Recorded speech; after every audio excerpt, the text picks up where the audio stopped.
Welcome back, Bucktooth Buckos. Oldmantup coming at you today after a long break. And, main reason for that break, I have been extraordinarily sick, and so has the majority of my family. Between the flu, bronchitis, and just random colds, just ran amok through my whole family over these past 2 weeks.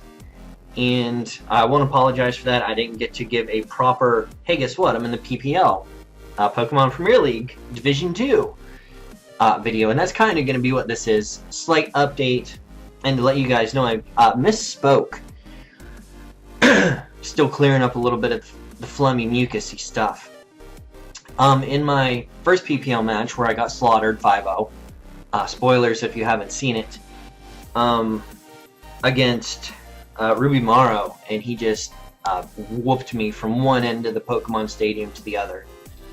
But I misspoke. There is no battle going up today. There was a week break, and it's not that I was uninformed, I just didn't make myself informed. I had seen it being talked about in the chat. I thought it was for Division 1. It was for Division 2, so there is what is more or less referred to as a bye week this week for, if I'm not mistaken, the entire league. So our match with Mr. Raiquin will go up next Wednesday, if I understand correctly. And I'm really looking forward to that. It's going to be against, like I said, the Raiquin and the Nidoqueen's Park Rangers. And really looking forward to that. I don't know if I explained it in my first battle video, but when Jack the Dawn Fanatic will go into how I came into being in the PPL Division 2. Unfortunately, someone had some real-life issues where they had to drop out, and Jack, aka the Dawn Fanatic, approached me and said, hey, we're looking to bring in somebody. GBA is currently in the off-season. Would you be interested in filling in for this team? And I was like, that was something I didn't do last season that I really should have, because we had an extended break with the D-League and everything going on. And we didn't get any outside experience aside from watching the D-League. So when that was brought to my attention, I was in the middle of being sick, but I was like, you know what? Sign me up. I've got a week almost to prep for my first match. And we got the team, which we will discuss right now, if I can find my team page. There we go. Okay, some of the mons you guys have already seen. Number 1 Melodic, who is going to be named Madison for the extension of the season. Probably one of the best mons on my roster. If you draft Melodic, you know you did something right. Melodic is always good, and that's why it's always taken, and that's why Shady Penguin franchised it. If I'm not mistaken, the only Tier 2 Pokemon to be franchised last season. And that was just really good on his part. And we played him, and it was not easy to come in and beat Melodic, because he's so familiar with it. So we have Madison. For those of you who don't understand the Splash reference, go watch Splash. It's a fantastic movie. We have Aromatisse, who we haven't had the benefit of using yet, so we haven't named it yet. I will probably just name it either Bayudi or Beyonce, just like it was in Season 4 when I had it on my team. Aromatisse is actually one of my all-time, all-time, because that makes a lot of sense. One of my favorite fairies, especially in League format. It's very underrated, in my opinion. And it's usually relatively cheap in the League format, so it's easy to pick up. And I really like it. It's a very good cleric. Sleeper setup mon, can just destroy bases, and I kind of hope I get to do that this season. Okay, number 3, we got Amoonguss, the fun guy. Because, you know, fun guy, get it? Giggity. Excuse me. But it, Pokemon, I also had this Season 4. I picked it up from Hank the Pidgey and the Winnipeg Aqua Jets in the trade for Mamoswine and Crobat. I got this and Slowking, if I'm not mistaken. And I absolutely love it. I got quite a few sets planned for this thing. It's a good Assault Vester, it's a good Black Sludge, just bulky wall.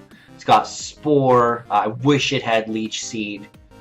But yeah, Another thing, we got Mandibuzz Pebbles. If you don't understand the Pebbles reference, go watch Flintstones, and you suck.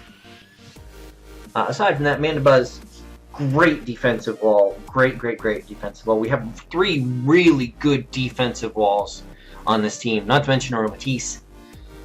But Mandibuzz just takes hits for days. Amoonguss just takes hits for days. And Melodic just takes hits for days. So we got a really solid defensive core. A little bit, I don't want to say they synergize perfectly well, but they all do their job.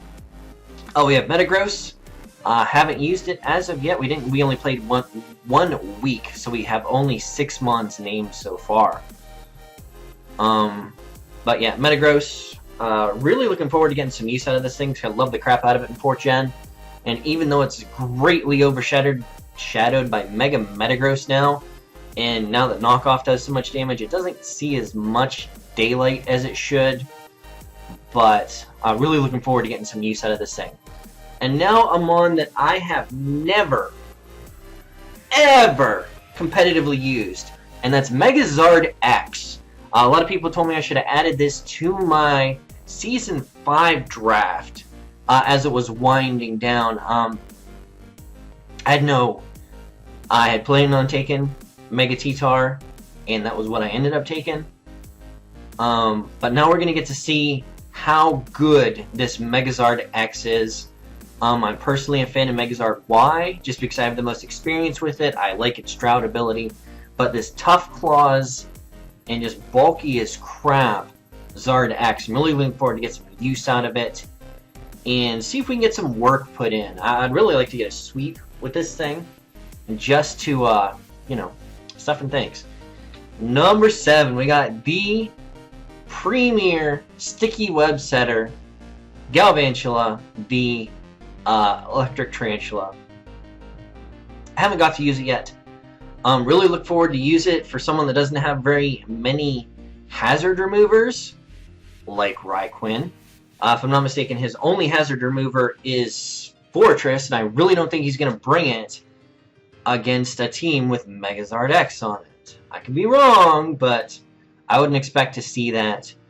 It doesn't do an extreme amount of work against my team, aside from setting up hazards and spinning. Which, I mean, if that's what he wants to do, bring it and I'll body its face. But, aside from that, Galvantula, really, those sticky webs, set up with Megazard, wham bam, thank you ma'am, good night. So, really looking forward to that. I love Galvantula, it's one of my favorite of the newer Pokemon that came out. So, really looking forward to get some use out of that. Now, next we got Miss Magus, which we did use last week, and we named it Lorelei. From one of my favorite Eagle Eye Cherry songs, Lorelei, which was the title of the song. Lorelei is just got that good speed tier, it's got good special defensive bulk, and it is one of the scariest sub-setup sweepers in the format, in my personal opinion. Because it's got that levitate, it's a ghost, so I mean ground types aren't going to be hitting it. You aren't going to be hitting it with fighting type moves, which are all over the place in this format. So, really looking forward to doing some work with this thing. It's really good. It's got that, like I said, it's got that fantastic speed tier, and it's just one of the best pickups for where it usually sits tier-wise in leagues. So next, we're going to be talking about Terrakion. We named it Stampede and brought it last week against the Cleveland Bros. And it almost did work, but unfortunately it just came in when there was no hope left for the team, and we got bodied 5-0. Was our last standing Mon. But Terrakion, I think, really gets underappreciated. It's got close combat and Stone Edge. Now, everyone will be like, oh, Stone Edge sucks, it misses all the time. Yeah, but when Terrakion hits a Stone Edge, we were doing 50% to Slowbro when we hit it. If we had crits, it would have taken it down with the second one. Even Mega Slowbro, I ran the calcs.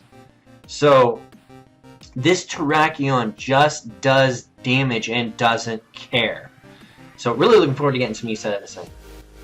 Now, our last Pokemon, and it's actually last on my list, I didn't just save it for last. Rufflet. And it's an interesting Pokemon. Someone looks at it and it's just like Rufflet. Rufflet can put in damage against teams that don't prepare for it. Running the calcs at 2 shots, Cresselia. There aren't a lot of things in this format that 2-shot Cresselia. So, we'll probably get that wiggled in somewhere and get to play that. But I just wanted to let you guys know what was going on and why there hadn't been any... Sorry, my computer's starting to go crazy. There hadn't been any uploads, and or why I hadn't really talked much about PPL D2. Was sick when I was asked to do it, and I couldn't talk. This is the best I've been able to talk in 3 weeks, and that sucks. I've already coughed like 5-6 times, so that's just, yeah.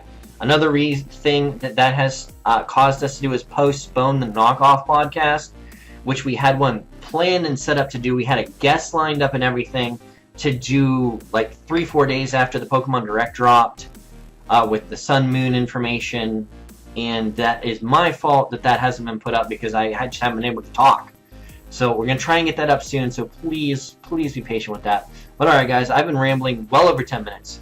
So let me know what you think about the Pittsburgh Pirates joining the ranks of Pokemon Premier League Division 2. A lot of good battlers, and I really look forward to some of our matches. Alright guys, this has been Oldmantup. Don't forget to hit that thumbs up button if you like it. Don't forget to hit that thumbs down if you didn't. We're equal opportunity thumbers here. So, go ahead, stick that thumb right up the butt. Alright guys, this has been Oldmantup. We'll catch you on the flip side. Peace!